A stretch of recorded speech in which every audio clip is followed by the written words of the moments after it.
Thank you for joining me today in this video. I want to open us in prayer.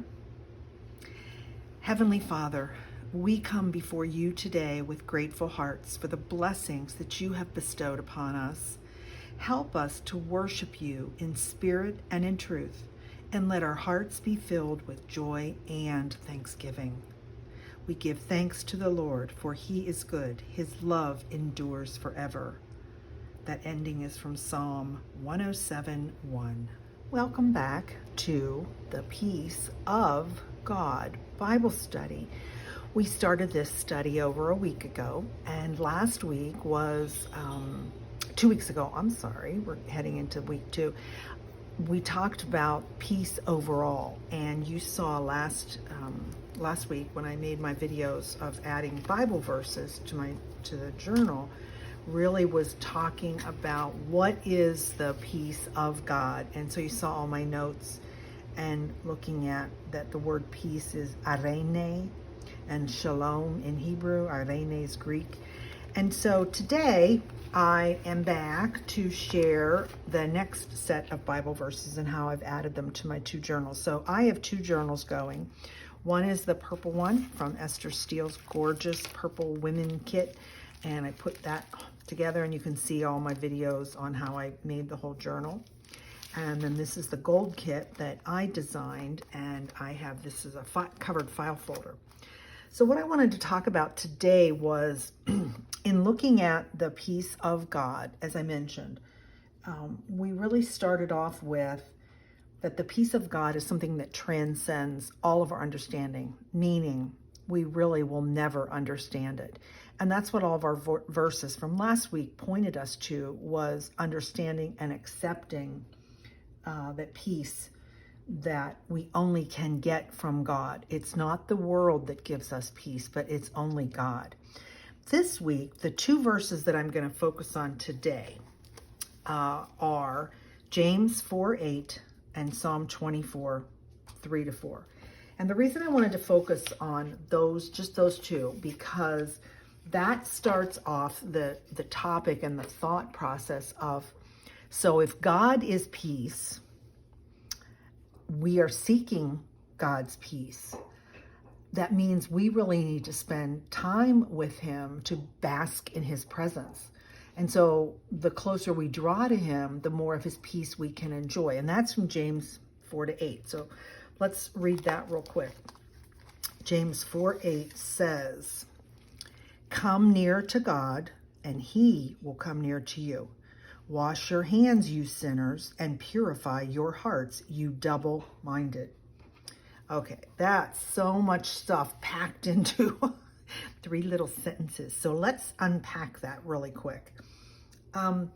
Basically, I think if you understand and accept that God is peace, that peace that passes understanding is only from God, the question really we should be trying to figure out is, okay, well then how do I get closer to God to experience that peace? And in James 4:8, that's basically what he's talking about. And obviously, if you've watched my videos, you know that I love the blueletterbible.org. And so I went and looked up James 4:8. And I found some really remarkable, wonderful things. And I wrote it down, and then I copied it because I'm doing 2 books.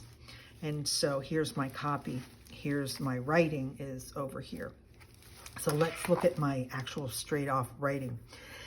Blueletterbible.org talks about the first verse, "Come near to God and he will come near to you."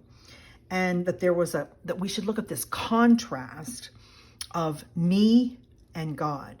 And so the contrast is, I am very weak, but look how strong God is.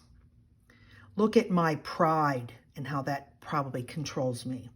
But look how condescending God is to us. How erring I am, ERRING, which is basically to not be correct, is what it is.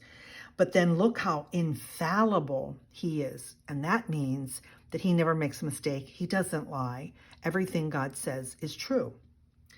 And then if you look at, as human beings, how changing I am, but the fact that how immutable God is. meaning he does not move. He does not change. He is the same today as he was in the beginning, and he will continue to always be that. So if you look at that contrast, you really see that in my weaknesses over on this side, right? It actually draws his goodness forth. So yes, I'm weak, but he's strong. Yes, I make mistakes, but he's infallible. He doesn't make mistakes. I change my mind all the time, right? And he is there. He will always be there. You can't say that about any human being. So in my weakness, it draws his goodness forth, and he still blesses me. Even though these are all the things that point to me being a sinner, he still blesses me. So if you look at his this first sentence in James, come near to God and he will come near to you. Actually, this verse is an invitation and a promise, because he's inviting you, come near to me. And then he says, and I will come near to you. So he's always going to come near to us. We just have to step up and go near to him. Well, how do I draw near to God? That would be the next question you would have. Like, well, okay, so how do I do that? Is there something that I do? Yes, you can draw near in worship, in praise, and especially in prayer.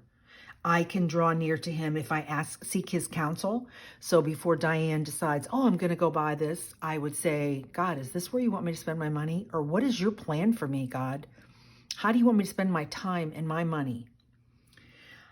How to draw near to God is enjoying communion with him, which means I spend time in worship and in prayer, and I'm communing with him, as well as actual communion when you are in a church.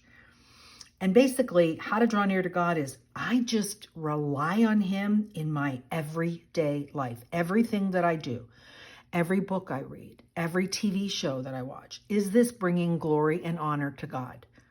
And if the answer is no, then I need to stop doing that. So what would the results of drawing near to God be? And if you think about it, is that it helps me resist the devil. If I'm very close to God, as close as I can possibly be, the devil really can't, there's no room. There's no room between me and God. He can't get in there. When I'm drawing near to God, it actually helps me to become more pure, because I am constantly focusing on God and his commandments and who he says that I am.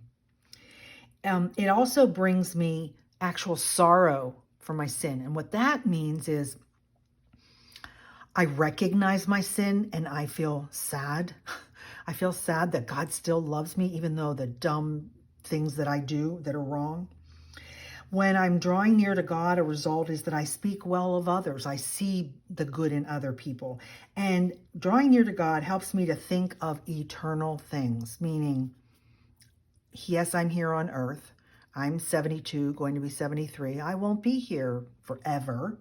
And I can think of eternal things, of spending the rest of my time with God. And I believe that is in heaven. So if you look at all that from James 4:8, basically we're talking about drawing near to God convicts me of my sin.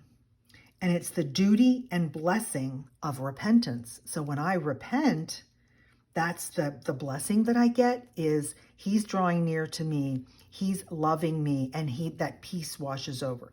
So if you look at the other two verses, wash your hands, you sinners, and purify your hearts, you double-minded. And let's see. Oh, I wrote something else. What did I want to say? What I wanted to say was, when you talk about wash your hands, you sinners, he's talking about not just, oh yes, I want to have clean hands because that's hygienic. That's really not, that's too literal. Wash your hands, you sinners, basically means look at your actions. Are you you need to stop those actions if they're against God, if they're wrong, if they're bad things like gossiping, watching bad things on TV.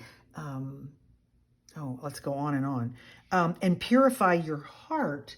And what that means is, what are your intentions? So purify my heart means, what are my intentions? Are my intentions to draw nearer to God? So that's James 4:8.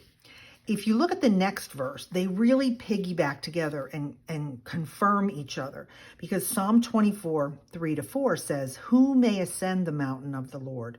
Remember when I was asking, how do I draw near? What do I do? Who may stand in his holy place? The one who has clean hands and a pure heart, come back to the same thing, right? Who does not trust in an idol or swear by a false god. And I think that last part is especially important. Trusting in an idol. Idols can be money, people, clothing. Let's just go down the whole list. Idol doesn't always mean a golden calf like from the in the Old Testament. Swearing by a false god. I personally believe that there is only one God. He is of the Trinity. He's three parts. Jesus was his son. And he said that Jesus said, I am the way, the life, and the truth. And no one comes to the Father except through me. So a false God would be anyone other than the God that I just described and thought about. So let me just show you what I actually did for these two verses in each book. This particular, the gold file folder, you open that way, you open that, you open this, which is a flip, right? And here's the little card that I made, which from the piece of the cover paper, added my two Bible verses in there, and then added my writing and used clean hands and a pure heart, and that the whole point of this was come near to God. I added a key because the key to peace is God and coming near to God. And in the purple book, this is the page that I'm on, and I made a flip down. And then I added my two Bible verses there, and I added my tab at the top because this is starting week 2, which is the presence of the Lord. I will be there are 9 Bible verses for this week, and I will be adding more of those in the next couple days. So you'll see more short videos like this. I hope you've joined us. And if you haven't joined the Peace of God study, please join us. You can start at any time. You're not behind, because this is a study you are doing on your own. I made a video about the blueletterbible.org, how to use it. It's a 15-minute video. I've got quite a few videos of how to put the journals together, and we have a wonderful creative team. I think we're up to 40 videos we have for this, and we're only going into the second week. So there's plenty of ideas. Some of the creative team are making just awesome things. They're making little mini things and all this fun stuff. So watch the videos and join us. Please join us. We would love to invite you into this study, and that the peace of God that transcends all understanding would be upon you.